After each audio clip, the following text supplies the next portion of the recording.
Bonjour et bienvenue à toutes et à tous sur ma chaîne YouTube, une chaîne consacrée aux témoignages de guérison, de processus thérapeutiques et d'outils thérapeutiques. Alors aujourd'hui, qui ne s'est pas dit à un moment donné, si j'avais su, eh bien j'aurais pris d'autres orientations, j'aurais fait d'autres choix et je m'en serais beaucoup mieux sortie. Eh bien c'est exactement ce que je me dis là maintenant. Et dans cette vidéo, je vais vous transmettre toutes les informations que j'ai pu acquérir au fil des années et qui me permettent maintenant de sortir de quelque chose dit incurable à un processus thérapeutique qui donne déjà de bons résultats. Alors, je ne sais pas jusqu'où ça va donner des bons résultats, mais j'en ai déjà maintenant. Donc, il y a quelque chose qui a déjà été, qui a déjà été changé. Ça concerne les douleurs musculaires chroniques qui ont été diagnostiquées sous le terme de fibromyalgie et les troubles du digestif, du système, les troubles du digestif, oui, le trouble du système digestif qui a été diagnostiqué sous le nom de syndrome du côlon irritable. Dans la deuxième partie de cette vidéo, je vais aussi transmettre un témoignage d'une guérison qui est effective, donc un retour à l'équilibre. Mais je vais immédiatement aussi commencer par des informations qui pourraient, je l'espère en tout cas pour vous et ou pour une autre personne, être potentiellement bénéfiques et peut-être que vous aussi, comme moi, vous allez pouvoir du coup subir beaucoup moins souvent, voire plus du tout, de douleurs musculaires et être débarrassé de ces troubles digestifs.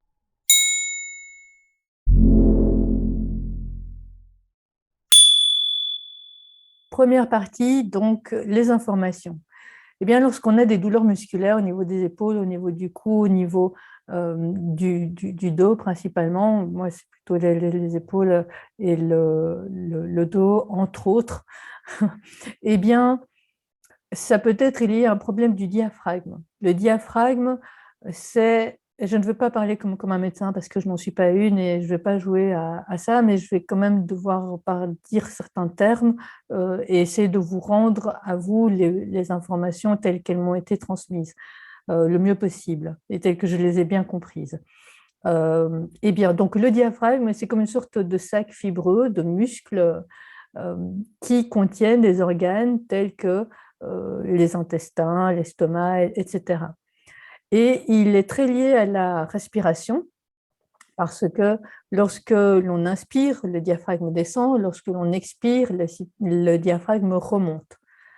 Lorsqu'il y a des douleurs liées à un diaphragme qui est trop contracté, par exemple, qui est trop rigide, eh bien, il y a des exercices respiratoires adéquats pour remettre de la détente, de l'équilibre dans tout ça. Si malgré ça, ça n'a pas fonctionné, ou si, comme moi, en fait, des exercices respiratoires, vous ne pouvez pas les faire pour X, Y raison, moi, c'est lié à la maladie vasculo-cérébrale moyen-moyen, eh bien, il y a la kiné de rééquilibration posturale globale. C'est une branche de la kiné qui consiste de manière très schématique et très raccourcie à étirer le corps à différents endroits afin de lui permettre de retrouver son équilibre.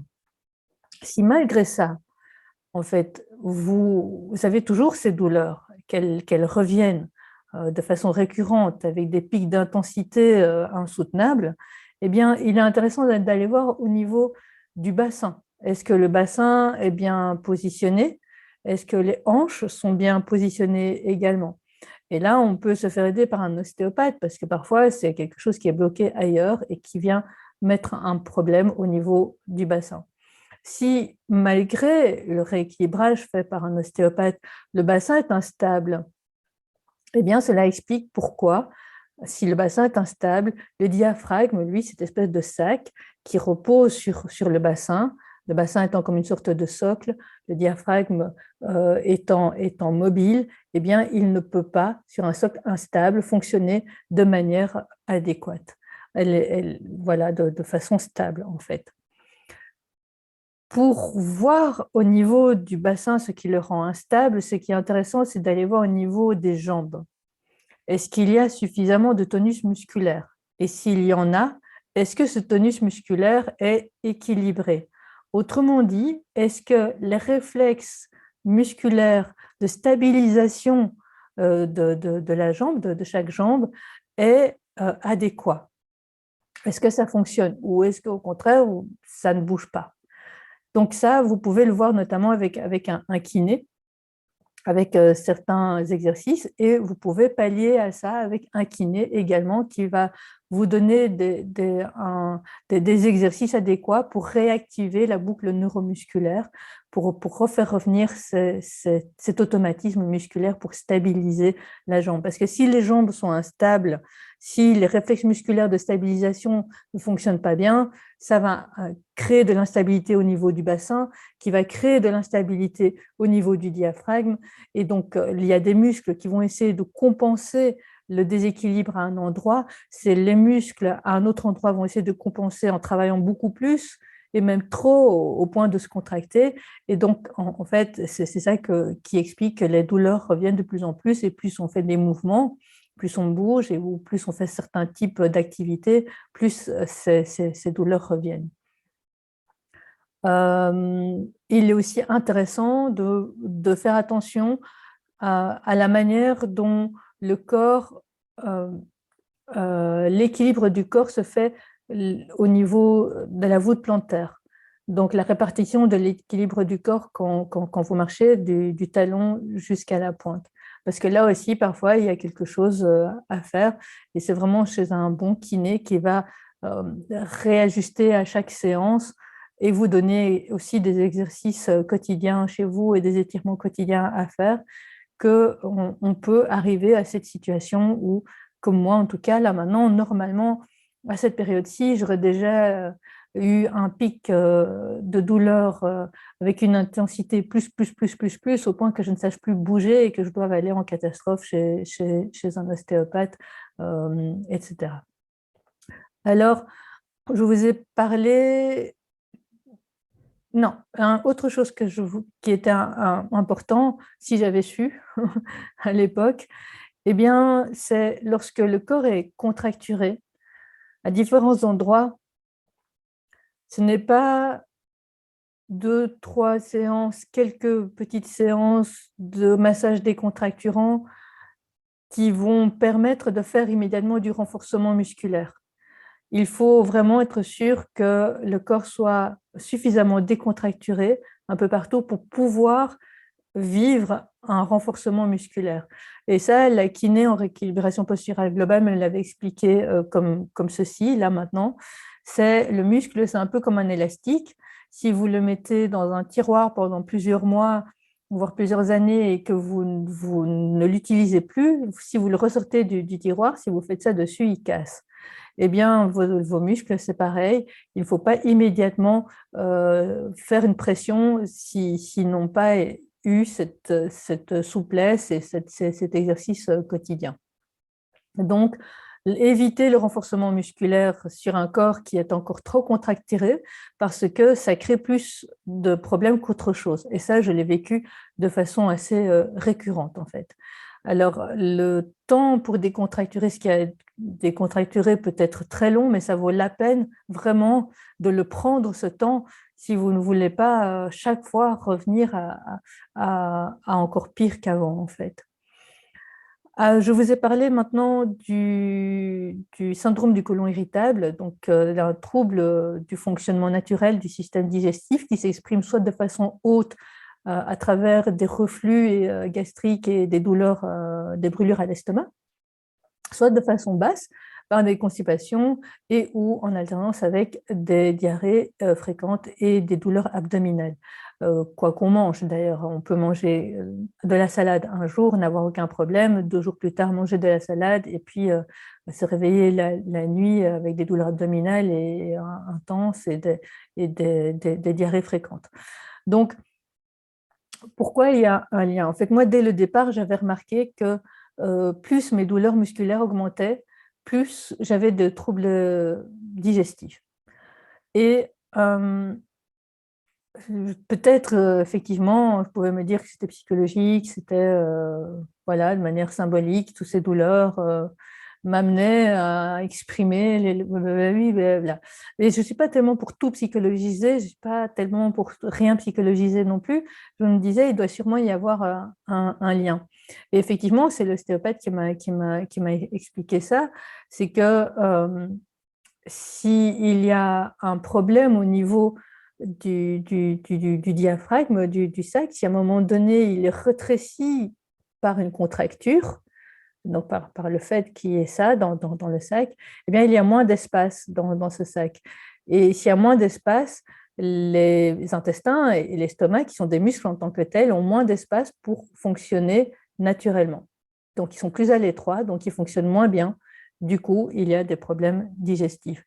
D'où l'intérêt de vraiment décontracturer ce qui a décontracturé, pas uniquement au niveau abdominal, pas uniquement au niveau de l'estomac non plus, d'ailleurs. Ça peut être encore un petit peu plus bas. Donc ça, il faut vraiment voir avec l'ostéopathe, avec le kiné. Donc, je ne sais pas jusqu'à quel point je vais pouvoir aller dans la guérison. Est-ce que ça va être une guérison totale ou pas? Moi, on m'a déjà prévenu, en tout cas, le kiné m'a déjà prévenu que mon corps avait été tellement loin dans ce qui n'allait pas, qu'il va y avoir besoin de beaucoup de temps, de semaines, de mois, pour récupérer ce qui est récupérable. Et on ne sait pas si tout va être récupérable, d'ailleurs, mais au moins, on est dans ce processus-là. Et moi, je vois déjà qu'il y a, à différents niveaux, il y a des avancées, il y a des retours à l'équilibre, des retours à la normale. Alors qu'a priori, le diagnostic qu'on m'avait donné, c'est vous aurez mal tout le temps. Et ça, je l'ai entendu de différents kinés, de rhumatologues, de certains ostéopathes aussi, qui m'ont dit, bah, vous avez cette maladie-là, vous ne pouvez pas faire les exercices respiratoires pour X raisons, vous ne pouvez pas prendre tel et tel médicament pour telle et telle raison, eh bien, ça sera toujours comme ça. Eh bien non, voilà, non, ce ne sera pas toujours comme ça, il y a des améliorations possibles. Mais encore une fois, pour rester très sincère dans ce que je dis ici aussi et témoigner vraiment, je ne peux pas vous dire à l'heure actuelle, je n'ai plus aucune douleur musculaire. À l'heure actuelle, je n'ai plus eu depuis un certain nombre d'années de problèmes digestifs. Je peux juste témoigner qu'à l'heure actuelle, normalement, le côté chronique des troubles et des symptômes a disparu. Je ne sais pas pendant combien de temps, mais tant mieux. Et au niveau des douleurs musculaires, certes, j'en ai encore, mais il y a des avancées qu'il n'y avait pas avant et qu'a priori, il n'aurait pas dû y avoir, vu le diagnostic qui avait été posé, vu ce qu'on m'avait dit auparavant. Mais voilà, je suis un petit peu opiniâtre par rapport à certaines, un petit peu têtue, par rapport à certaines choses. Quand j'ai l'intuition qu'il y a quelque chose à aller investiguer, je cherche. Et je cherche surtout des personnes compétentes. Et ça, c'est pas toujours facile, mais quand on en trouve, on est content. Alors voilà, j'espère que les informations que je vous ai données, en tout cas, pourront, pardon, éventuellement être bénéfiques pour vous et ou pour une autre personne. Donc, peut-être juste attirer l'attention chez le rhumatologue ou chez l'ostéopathe ou chez le kiné que il y a peut-être quelque chose à aller investiguer ailleurs pour expliquer les problèmes chroniques et qui n'a rien à voir avec quelque chose de psychologique, même si, évidemment, la douleur a comme conséquence une souffrance psychologique. Ça, c'est évident. Mais la cause n'est pas purement psychologique. En tout cas, pour ce que je viens de décrire ici. Dans la seconde partie de cette vidéo, je vais témoigner d'un retour à l'équilibre, donc d'une guérison qui est stable dans le temps, qui existe, qui est là depuis maintenant plusieurs mois. Ça concerne une situation où je me réveillais constamment depuis plusieurs années, juste à ce moment où on émerge du sommeil, mais on n'a pas encore commencé à réfléchir à sa journée ou ou au rêve qu'on a fait ou des choses comme ça. Donc, juste vraiment, le moment entre. Et je me réveillais les poings serrés, les épaules contractées et la mâchoire serrée. Et j'avais beau faire de la pratique spontanée avant, je renvoie à la vidéo que j'ai faite sur la pratique spontanée, de la visualisation créatrice, j'avais beau essayer de regarder un truc rigolo avant de m'endormir, parce qu'en général, l'énergie émotionnelle dans laquelle on s'endort a un impact sur l'état émotionnel dans lequel, l'état énergétique dans lequel on se réveille. Mais malgré tout, malgré ça, même dans une période plus sereine, dans une même période cool, je me réveille chaque matin comme ça. Et toute ma démarche, moi, c'est vraiment justement de décontracturer le corps, et j'ai vraiment cherché comment est-ce que je pouvais désactiver ce réveil comme ça chaque matin, toujours dans cette position-là. Je vais témoigner dans la deuxième partie du cheminement qui a été fait. Mais pour les personnes que cela n'intéresse pas, eh bien, je vous dis déjà euh, que je vous souhaite, comme d'habitude, le meilleur. Prenez bien soin de vous également en tenant compte des autres aussi. Et je vous dis à très bientôt pour une prochaine vidéo qui se fera je ne sais pas quand, mais qui se fera parce que j'en ai encore quelques-unes en tête. Et puis pour les autres personnes qui me suivent, eh bien, je vous invite à jumper dans la deuxième partie de cette vidéo.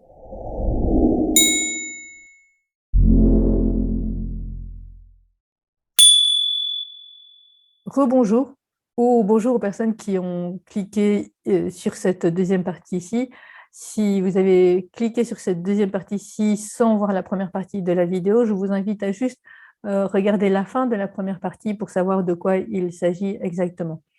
Alors, je dois mettre un peu le contexte très très brièvement, qui est que déjà à la base, il y a quelques années, lorsqu'on me disait qu'il y avait un lien corps-esprit, maladie psychosomatique et des choses comme ça, moi j'y croyais absolument pas.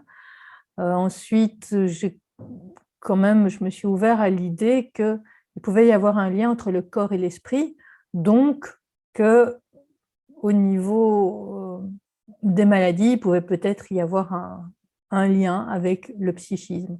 Et puis après, je me suis posé la question, dans le fond, si c'est vrai cette histoire, euh, comment est-ce que je peux faire pour remettre de l'équilibre? Et aussi, je me suis demandé,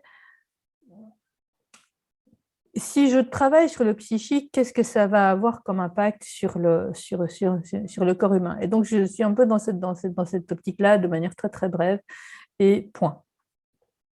Qu'est-ce qui a fait que j'ai pu modifier quelque chose corporel, une position comme ça, corporelle, à une position, à un retour à la normale, un retour à l'équilibre, donc un retour à un état tout à fait stable et adéquat dès le réveil? Eh bien, je me suis posé la question d'abord, première question, à quel moment est-ce que ça a commencé?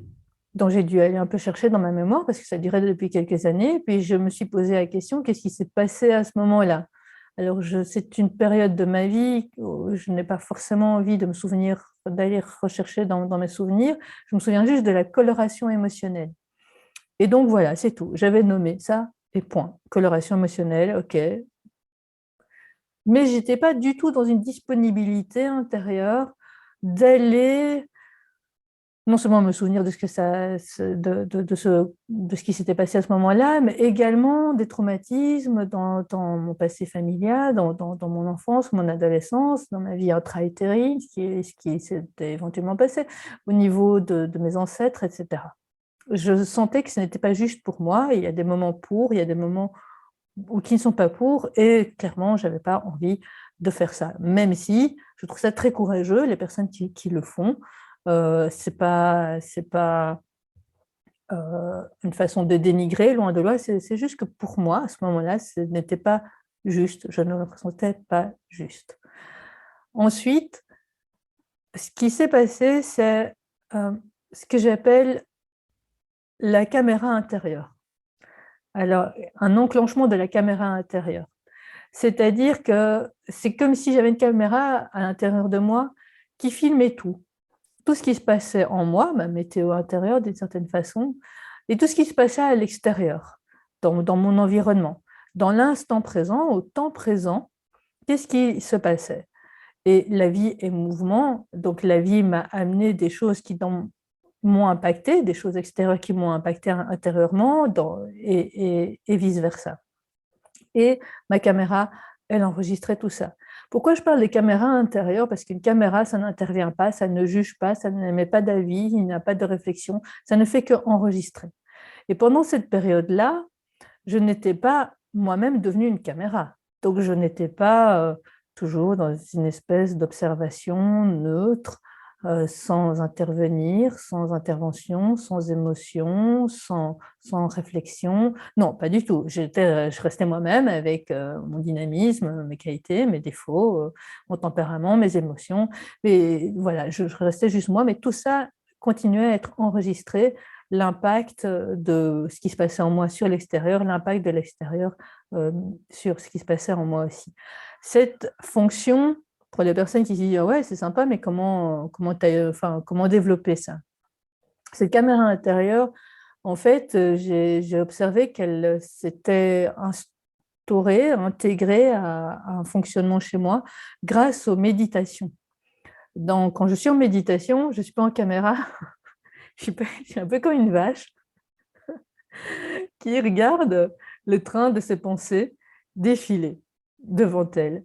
Et on n'a jamais vu une vache qui va investir un wagon, qui va le vider, qui va le remplir. Non, voilà, elle broute, et, sauf que moi, je ne broute pas, mais, puisque je ne suis pas une vache, mais je me sens un peu comme telle, et je regarde les pensées passer. Ouais, il y a des méditants qui regardent comme des nuages. Enfin, bon, chacun, moi, les nuages, ça ne fonctionne pas, donc voilà, c'est le train. Et je pense que cette capacité à juste observer, sans chercher à aller étirer une pensée, ou à aller nourrir une pensée, ou à aller creuser une pensée, mais juste la voir passer, la voir défiler, eh bien, avec des moments où je n'y arrive pas, des moments où j'y arrive mieux, eh bien, c'est ça qui a instauré cette espèce de caméra intérieure, qui fonctionnait pour moi H24. Ce n'était donc pas un besoin conscient, ce n'est pas moi qui disais caméra intérieure, maintenant tu enregistres. T'as enregistré ça, caméra intérieure? Ça y est, tu l'as eu, tu as capté? Non, c'était juste comme ça, qu'est-ce qui se passait dans mon moment présent. Et la vie est mouvement, donc j'ai à nouveau eu une période beaucoup plus compliquée émotionnellement, qui avait des relents, qui avait une coloration, une densité, une texture qui était un peu similaire à la période où émotionnellement ça avait la même couleur émotionnelle en fait, et donc que la période où je me réveillais comme ça.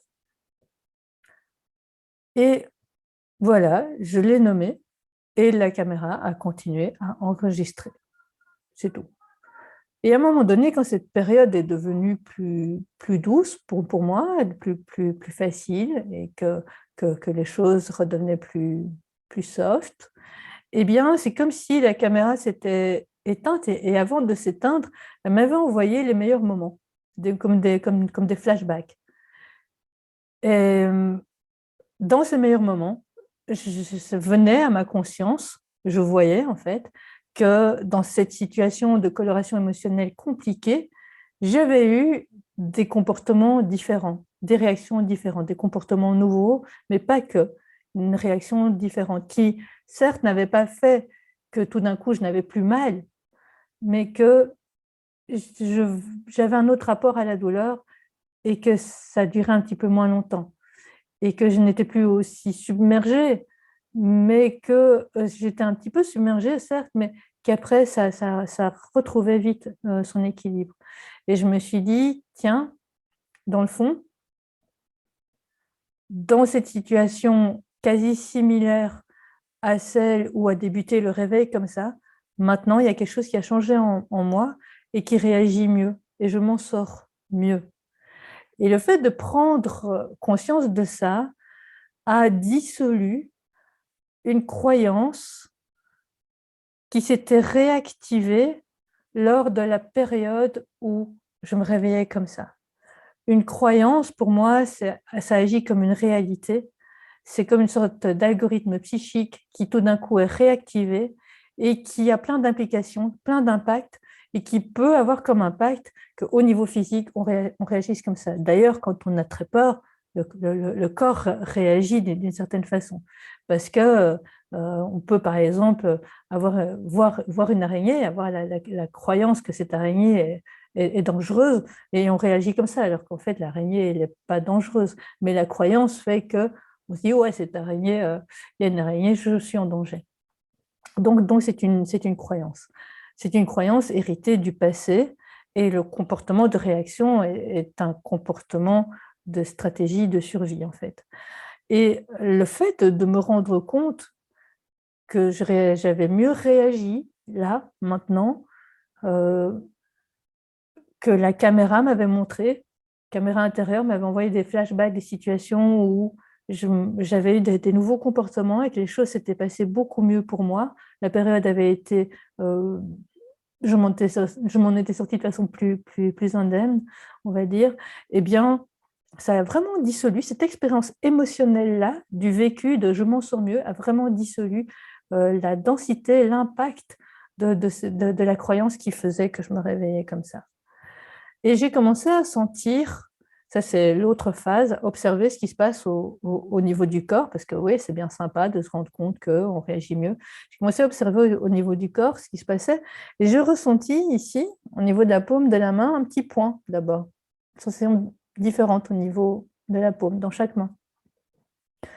Et plus le temps passait, les heures, les jours passaient, plus je sentais que ça s'agrandissait un petit peu. Et là, je me suis dit, tiens, ça c'est intéressant.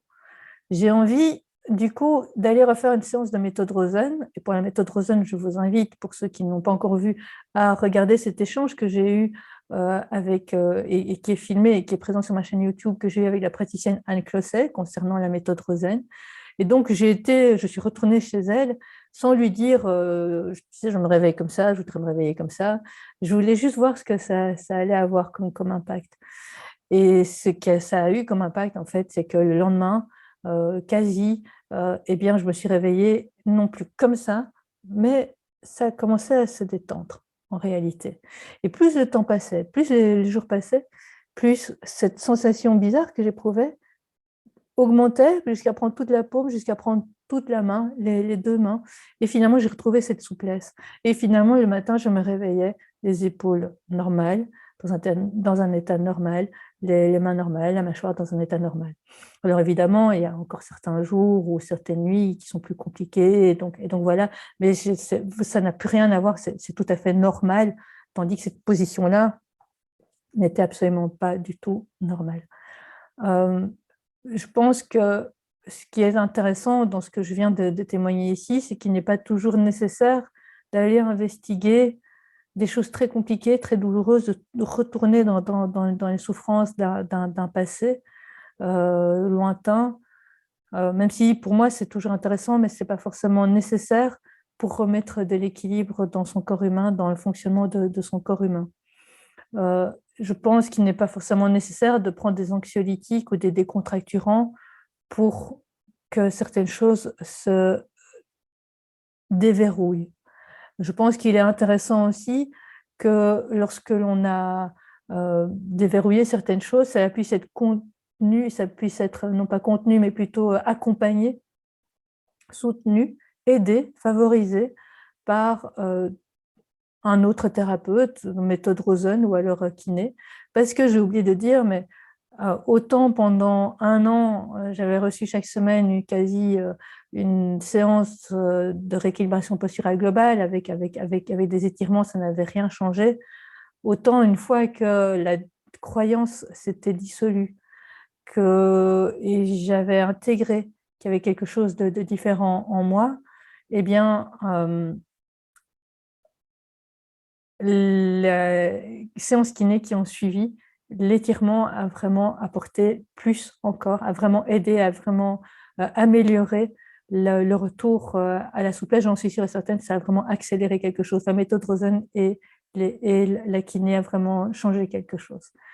Autre chose que j'ai oublié de dire et qui pourtant est très important, mais je ne vais pas recommencer toute la vidéo parce que je commence à fatiguer, c'est que, donc, identifier, je vais en profiter pour faire le résumé, tiens, en fait, puis je vais juste ajouter la chose que j'avais oublié de dire qui est importante.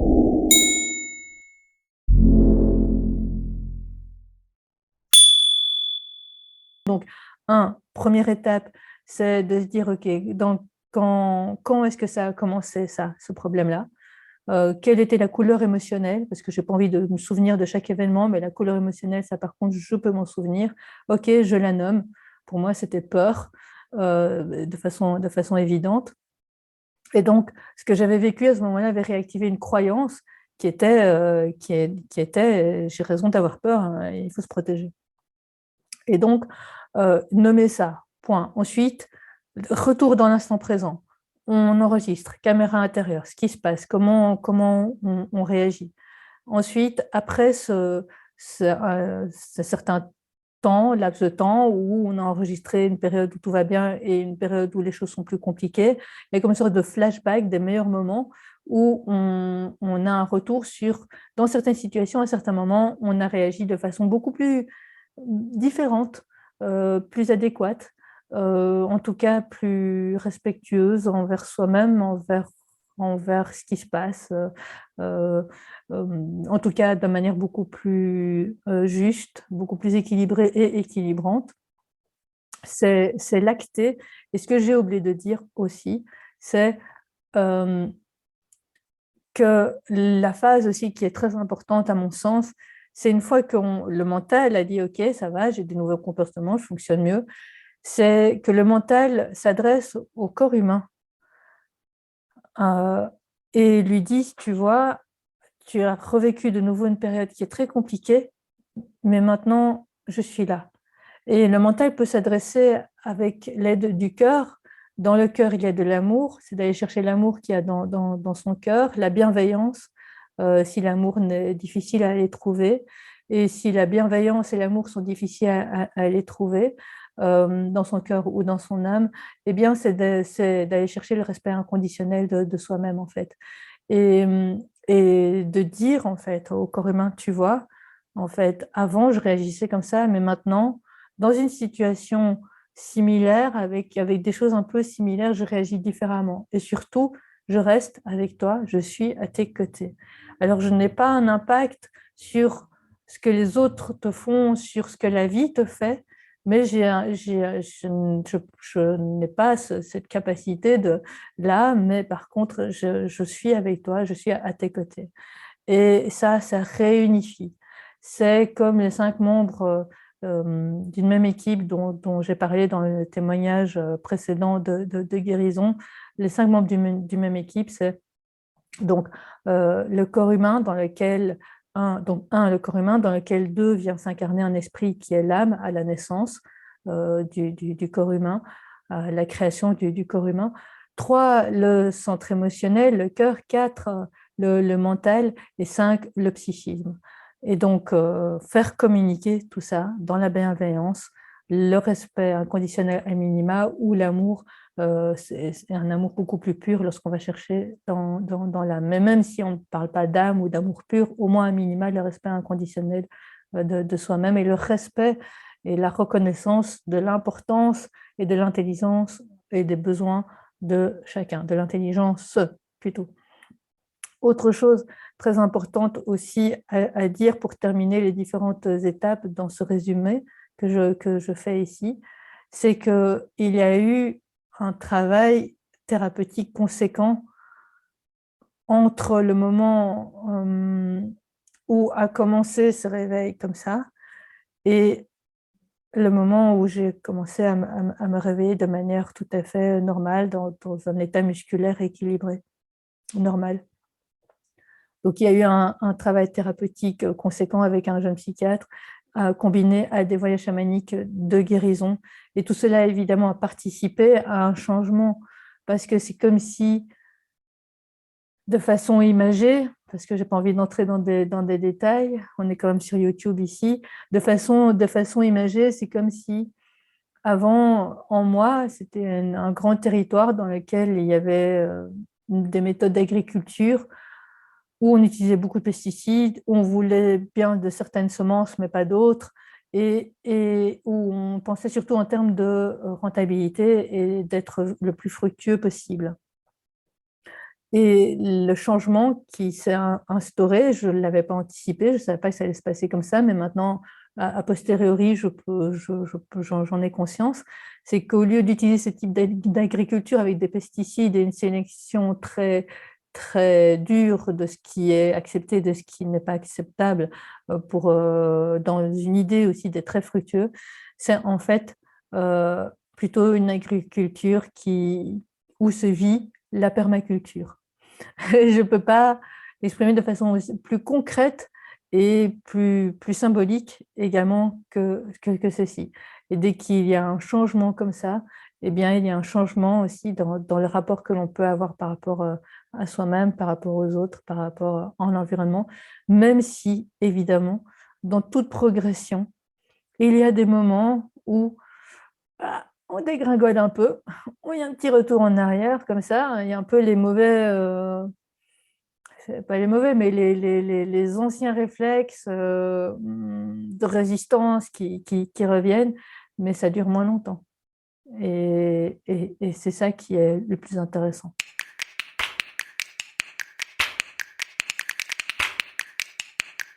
Donc voilà, c'est une guérison pour moi en tant que telle, dans le sens où c'est un retour à l'équilibre dans le sens où ce n'est plus un corps contracturé au réveil, mais un corps détendu au réveil. Il me reste maintenant à vous souhaiter le meilleur, comme d'habitude. Prenez bien soin de vous également, en tenant compte des autres aussi. Et je vous dis à bientôt pour une prochaine vidéo. Et n'hésitez pas à liker, à commenter, à partager avec d'autres personnes pour qui ça pourrait être éventuellement bénéfique, les informations que j'ai mises dans cette vidéo, dans ce témoignage, de ce partage d'infos.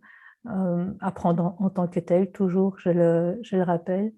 Personne n'a la science infuse et personne n'a la vérité vraie pour tout le monde. Et je vous souhaite un bel été. Voilà, parce qu'on est en été, il fait beau. En tout cas, là, maintenant, actuellement.